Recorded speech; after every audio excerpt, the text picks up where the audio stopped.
Now children, in this video we will see the third category of salt hydrolysis, and that is salt of weak acid and weak base.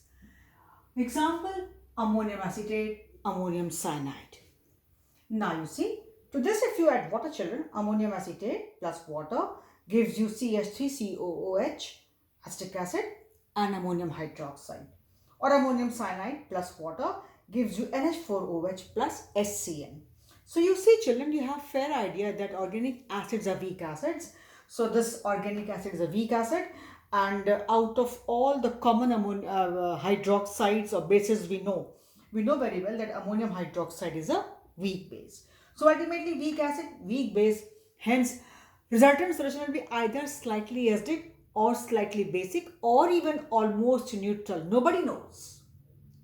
Either slightly acidic or slightly basic. Even I don't know myself. I cannot report that this will be exactly slightly acidic or slightly basic. I don't know. Nobody knows because they both are weak. So it is almost nearly 7. Can be 6.8, 6.9, 6.5 or 7.1, 7.2 likewise. Slightly acidic or slightly basic. Either slightly acidic or slightly basic. Means nearly 7, almost 7, but not exactly 7. Right?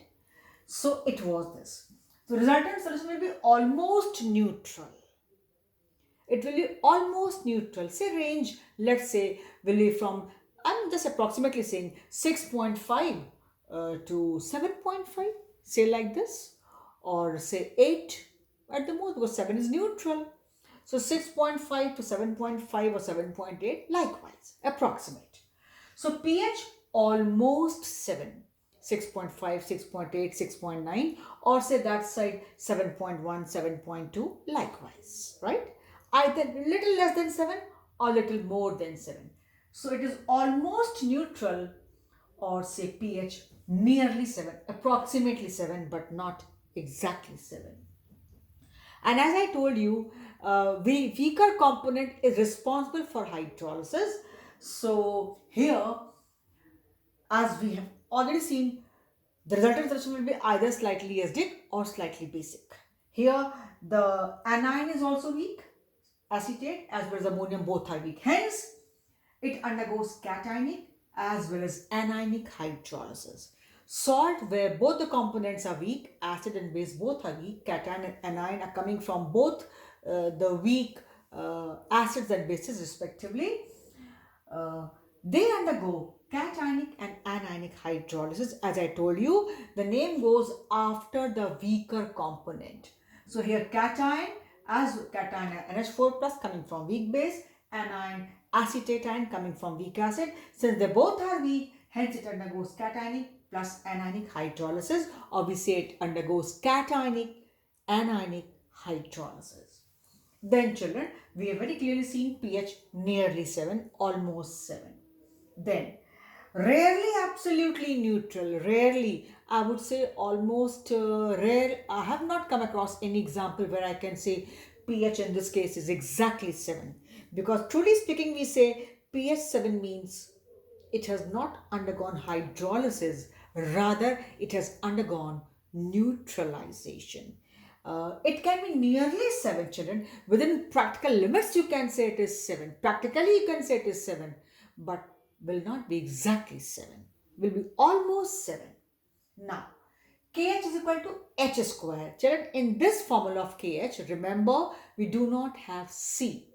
Whole derivation is not required. We don't have time and we don't need to do. So in this case, remember earlier KH was CH square.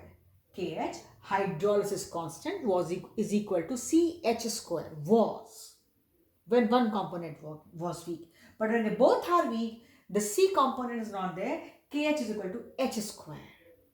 Hence obviously H will be under root KH. Then I told you KH is always KW upon K of the weak component. You see, try to remember, maybe you remember that point. KH is equal to KW upon K of weak component. Both are weak, hence Ka dot Kb. You see, finally we reach the same point. Kw upon K of the weak component. Since both are weak, hence both have come. Ka dot Kb. So H will be under root Kw upon Ka dot Kb. So children, they can ask you which among the following will be the correct formula for hydrolysis constant of ammonium acetate. So you should know this. For ammonium chloride, you should know for that.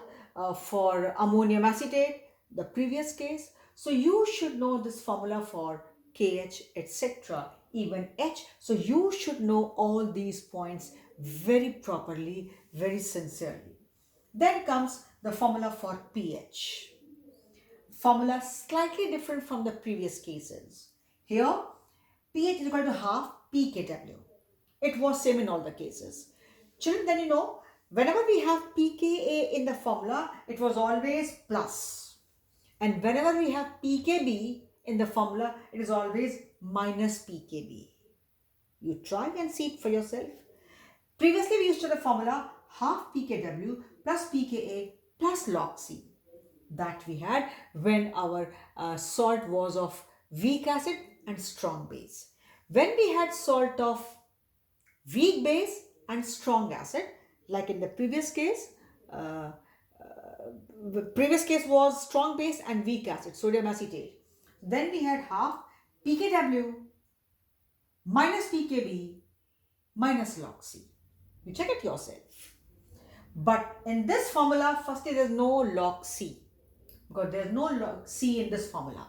At the same time, you have also seen that's half pKw plus pKa minus pKb.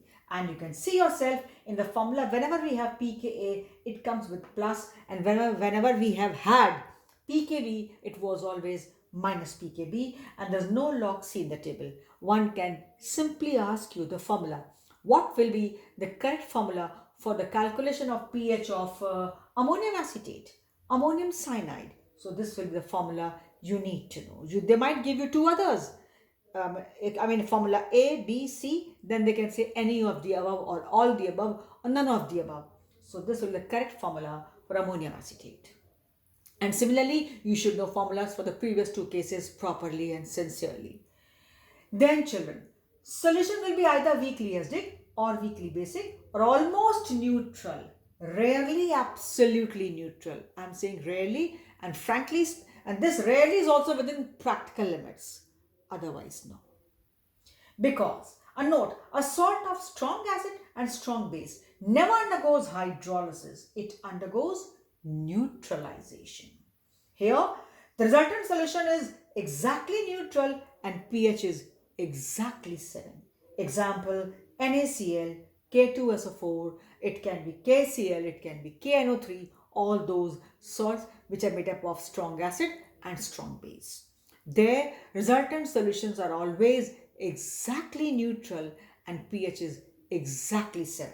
So children, you need to know all these points, and again you know very well what is pKw minus log to the base 10 Kw, what is pKa minus log to the base 10 Ka, what is pKb minus log to the base 10 Kb. So you know everything. KH, hydrolysis constant, ionic product of water, dissociation constant of acid, base, H, degree of hydrolysis. Everything is known to you, and we have done it in detail in the previous videos also. So I hope these points are clear to you. And remember, a salt of a strong acid and strong base never undergoes hydrolysis. It undergoes neutralization and has pH exactly 7. But when we have salts like this, when even both are weak, then they undergo cationic and anionic hydrolysis, and pH in those cases is nearly 7. But rarest of rare, I can say, or very rarely, it will be exactly 7. And when I say exactly 7, mind you, it will be within practical limits, not exactly 7, otherwise possible. But if it is so, then we say the salt has undergone neutralization and not hydrolysis. And that occurs only when the salt is made up of strong acid and strong base. So I hope all the points are clear, and with this we stop for this video.